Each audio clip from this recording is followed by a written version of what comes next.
Hi, my name is Jamie and I'm an early child educator. I've been in the field for over 10 years. I'm currently attending Aspen University to finish out my degree in early child education. Today I kind of want to talk about early intervention and creating those partnerships with those families of special needs children. Been working in the field for a while, and I have built partnerships with families of special needs children. And building partnerships with families, you have to look at all aspects of the family, what their culture is, the interventionist specialists, and what they have involved in the plan and the goals that are set forth for the children. Most interventionists, they have a goal, they have a plan. They supply the basis of what a family needs for that child with special needs. It is very important to let families know that they are not the only ones that are in this. It is not only the families that are there for the child, it is also the caregivers and the interventionists and all the support there. Interventionists are very special people. They are the ones that go in and they evaluate where the child is developmentally and what developmental needs that child needs. So in that, some different services can be provided for that child. And we'll get to that later, of the different services and what they provide, and some of the different programs that are out there for parents and for children with special needs. Now, back to creating those partnerships with families. It is very important to have that open communication, even as a teacher. I realized that when observing one of my children in my classroom, even, that child would definitely benefit from early intervention. And it is difficult talking to a parent for the first time about getting those intervention services for that child. And by creating that partnership, by open communication, telling the parents like what their child is developing, what goals, what objectives, learning objectives they've learned. I talk with my parents very frequently. Anyone that's been in my classroom, any of my parents know that I talk to them on a daily basis, whether it's something that we're doing in the classroom, something that we're doing in the community, or something that their child has learned, or upcoming events. I mostly talk about the development of children, just because it is exciting to me when a child accomplishes another goal. So building those partnerships with families has to first start in building that relationship with the family.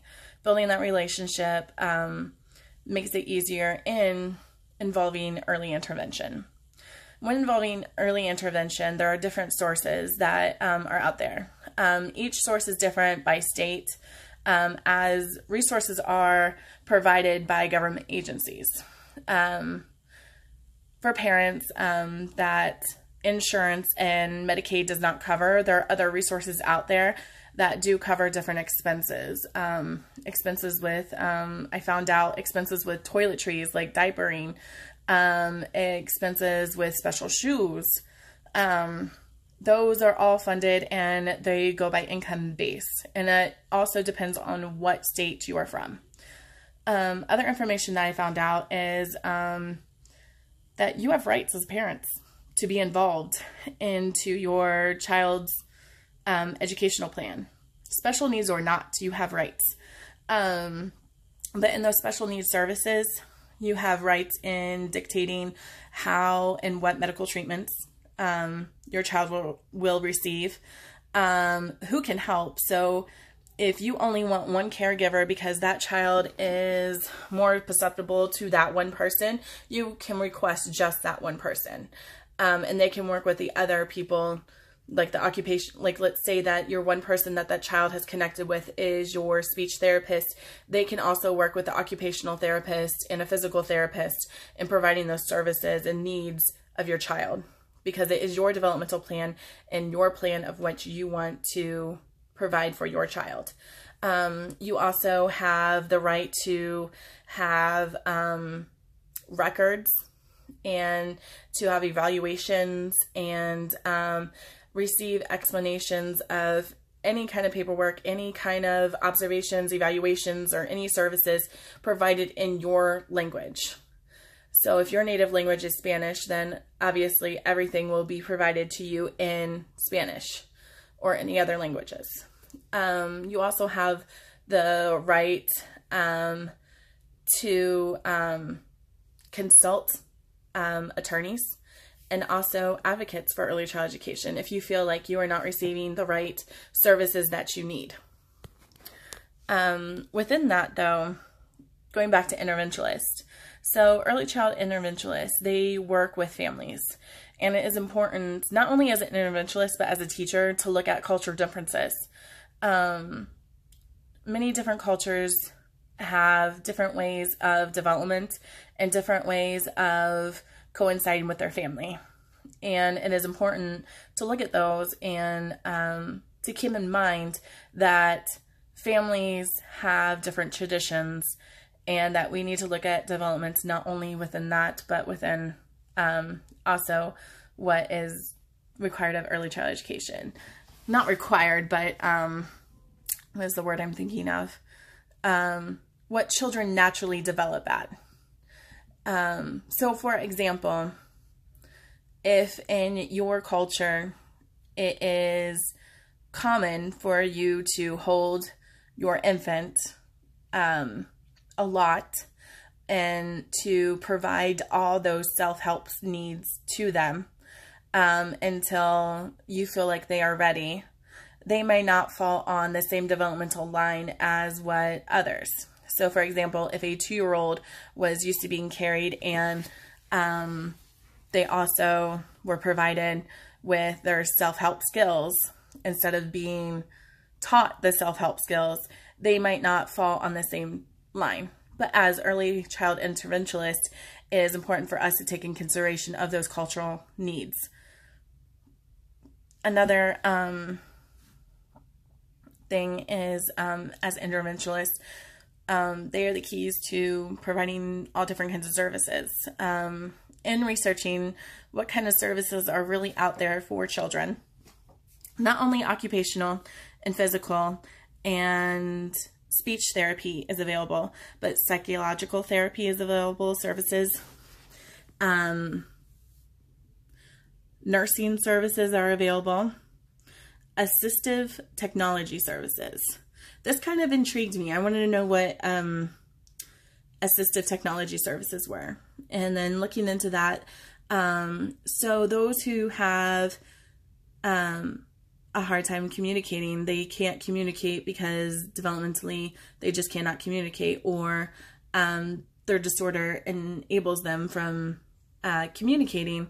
These assistive technology services can actually be set up so that that child can communicate. Nutritional planning. This is something that's near and dear to my heart, as I myself have had to administrate food through a feeding tube. Now, these services can be provided by health professionals. Health professionals come in. At least this is what happened in the child care center that I was in, is health professionals came in and they provided training not only for the family, but they also provided training for the caregiver. Within this, though, also nutritional, I believe that nutrition has a place and value in how children develop, and that's a whole different story at a whole different probably video. But some children do have allergies, and that is also part of nutritional planning. I've had children with egg allergies, but they've been specific egg allergies, such as they cannot have the raw egg itself or scrambled eggs, but they can have things cooked in it like egg noodles. But they were not able to have things that are cooked in like cake. So having those allergy awareness sheets and stuff, that is very important in that planning process. Also, vision services. Any extensional vision services that a family would need for a child with special needs, an interventionalist could get in touch with a vision service that could provide those services for them. Also, family support services.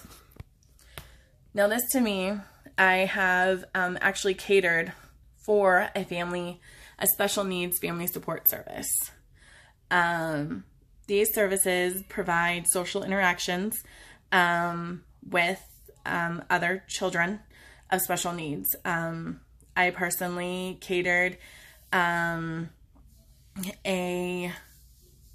kind of convention for children with Down syndrome. Within this, they had several activities, several games set up, social interactions. A lot of the parents that I had met there, they had known each other from other social interactions that had been set up through this community and through this service that was provided. Also, with the family services and family supporting, family interactions even at home and family services at home, thinking about those other kids that might be in the household. Interventionists can set up services to where parents can have time both with the special needs child and with the other children at home, because I guess some families are concerned that, oh, my child has special needs, I'm going to have to spend extra time with them and extra care with them to where I'm not going to be able to have as much time for my other children. And it doesn't have to be like that. There can be goals and services set up to where it doesn't have to be like that. To where the family is all coincide together. And that's part of the family support services that are available. Also, the interventionist can also come up with goals, and it's important that the families work with the interventionist in setting these goals, because these goals are what the family foresees that they want the child to learn and develop, and they can be measured. First off, the parents are the first and best teachers to children, so that is why it's important that interventionists work with families. So with that being said about partnerships and families and how to create those interactions, children with special needs don't only need interventionist specialists. They also need their families and their caregivers along with them. So that's all I have for today, and I hope to post more videos later. Thanks.